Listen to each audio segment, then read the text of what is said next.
நம்ம வந்துட்டு வாழ்க்கையில் பல துயரம் பட்டிருக்கோம், துன்பப்பட்டிருக்கோம், நிறைய வேதனைகளை அனுபவிச்சிட்டோம், ரொம்ப நொந்து போயிட்டோம். அந்த வாழ்க்கையே எதுக்குடா அப்படின்னு ஆனால் கூட இந்த சிவராத்திரி தினத்தில் இந்த 4 கால பூஜையிலையும் கலந்துக்கிட்டு ஐயனை மனசார நினைச்சு தியானம் பண்ணி அந்த அற்புத சக்திகளை எல்லாம் பெற்ற பின்னர் ரீசார்ஜ் ஆன பேட்ரி மாதிரி ஆகிடுவோம்.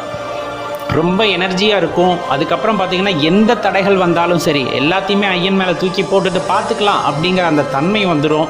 அளப்பெரிய ஆற்றலை பெறுவோம். நாம் எதற்கு வந்தோம் என்பதை உணர்ந்து கொள்வோம். அதன் வாயிலாக நம் வாழ்க்கையில் வெற்றி பெறுவோம் அப்படின்னா அதில் எந்த மாற்று கருத்துமே இல்லை. சாதாரணமாக கோயிலே கட்ட முடியாது. அது சிவபெருமானுக்கு கோவில் கட்ட முடியும்னு நினைக்கிறீங்களா? ஒரு லிங்க பிரதிஷ்டை அவங்களால பண்ண முடியும்னு நினைக்கிறீங்களா? வாய்ப்பே இல்லை. அவர் நினச்சாதான் எதுவுமே நடக்கும். சாதாரண விஷயம் கிடையாது. கையில் 10 பைசா இருக்காது. கையில் 10 பைசா இருக்காது. உள்ளத்தில் மட்டும் அவர் அப்படியே குடிகொண்டு இருப்பார். மனசே அவராக தான் இருப்பார். எப்போ பார்த்தாலும் அவரோட சிந்தனையில் இருக்கக்கூடிய ஒரு உயிர், ஒரு மனிதன். ஆற்று மண்ணை இறுக பிடிச்சி வச்சா லிங்கமாக இருக்கும். லிங்க பூஜை செய்வாங்க. அது அவர் கொடுத்த கொடுப்பனை. அது இறைவனால் தீர்மானிக்கப்பட்டது. யார் அவருக்கு பூஜை செய்ய வேண்டும், யார் லிங்க பிரதிஷ்டை செய்ய வேண்டும், யார் சிவனுக்கு ஆலயம் எழுப்ப வேண்டும், எல்லாமே அவரோட கருணையில் நடக்கிறது.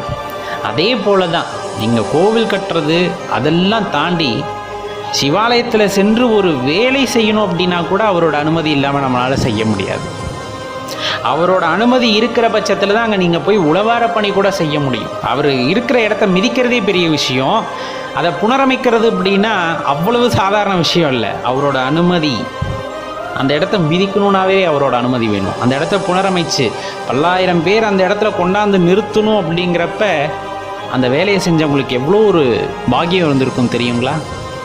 எப்போவுமே ஒரே விஷயந்தான், அவரை மனதார ஏற்றுக்கொண்டோம், அவரை மனதார நம்புகிறோம்னா அவரோட அருள் கட்டாயமாக நமக்கு இருக்குது அப்படின்னு அர்த்தம்.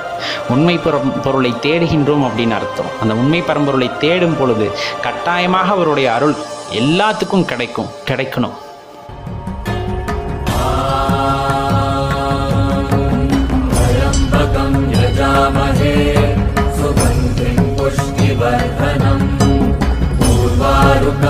Bandhana, Mrityur Mukshiyamamrita.